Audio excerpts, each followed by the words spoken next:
Okay, so this arrays class in java.util exists. I just kind of want to show some examples with it real quick. Arrays are such a big thing in languages that Java's packed full of like pre-built useful stuff. So it has this thing called the arrays class, and the arrays class has a lot of static methods that work with arrays and to do a few like little nifty things, useful things. So just wanted to show you. So for an example, it's not parallel arrays anymore. If you have an array of numbers, and I just put numbers like below 10 and like kind of random human being random order here. There's a built-in method, a static method in the arrays class called sort that will take an array as an argument. So it takes this array right here as an argument, and it sorts it in place and prints out, the sort. I mean, it doesn't print anything out. But if you print it out after you sort it, you can see it'll be in order. So let me go ahead and show that. So that's 6352718. You use the static method, the static sort method of the arrays class to sort this array, and when you print out the array, now it's 1, 2, 3, 4, 5, 6, 7, 8. So it's often the case you want to be able to sort things. I'm debating on whether finding a good visual rich video to show you how searching and sorting works, or making my own. I kind of want to get something polished for that. It's not strictly important for you to understand sorting and searching totally right now. You'll learn that more in the next follow-up semesters, but I kind of want you to know an intro to it. But it's a side topic. So there's other things that this arrays class, a couple other nifty things. I don't use it a whole lot, honestly, myself, but it has a binary search work built in. The thing about binary search, so this is part of that intro I was talking about. Binary search does not work unless you pre-sort the thing you're doing a binary search on. It has to be in order. And in this case, for the arrays class, it has to be in order from smallest to largest, which it is. In other words, you have to do arrays.sort before you do arrays.binary search. So what does binary search do? It tells you what it does for this particular method signature. There's a few different ones. I just wanted to show you the most basic one. It returns the index of the thing you're looking for. So I'm like, where is 7 in the numbers array? It's going to tell me the index.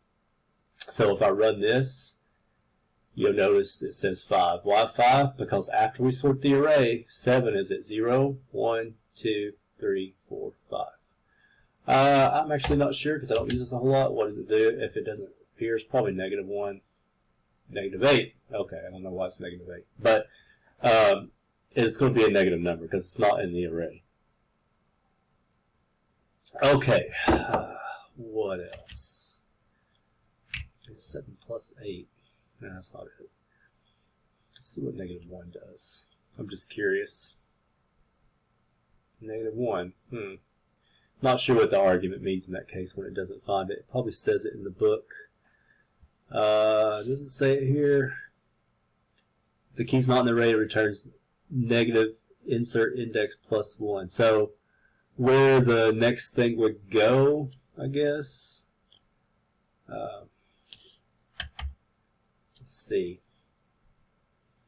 The negative of it. So how many do we have here? 0, 1, 2, 3, 4, 5, 6, 7. Yeah, so we have 7 things, and 8 would be the next. That's kind of an odd way to do it. But anyway, that's binary search. You have this nifty fill thing. So what I wanted to do is I wanted to fill up stuff, which is an array of doubles, just to get away from integers a little bit because I keep relying on them. But what this will do, and there's different method signatures too. You can do a partial amount of filling up or the whole thing. I'm doing the whole thing. What I'm saying is fill up the entire array, so it's 10 elements with 1.2. And then I print it out. So I run this, and you see all the previous stuff. And then you see, here's the stuff array being printed out. There should be 10 1.2s because that's what fill does. It's really most often probably useful to like start off with zeros, though I think you get that by default if you just do an initialization of this with a 0. But it could be useful for that, or starting everything off at 1 maybe would be a useful thing to use a field for. I do need to point this out though. You see how print elements integer array? I did print elements on a double array. How did I do that? It's a review of methods. I overloaded it. There are more elegant ways of doing this than overloading, like making a different signature, method signature for each kind of array you might do. So double and integer so far. What about strings? So you have to do another one for strings. There's more elegant ways to do it than what I'm doing here, but this is a review of what method overloading looks like. So, what else? I think that's it. The arrays class, don't worry about it too much. Just know it exists, especially stuff like arrays.sort. That's something you'll want to know. There might be, I have used it to sort things before, I think. I have an array, I'm like, oh, it'd be good if I could sort this array. Arrays.sort. But just be aware that when you type arrays and try to do, you have to include it like you do scanner. It's java.util.arrays.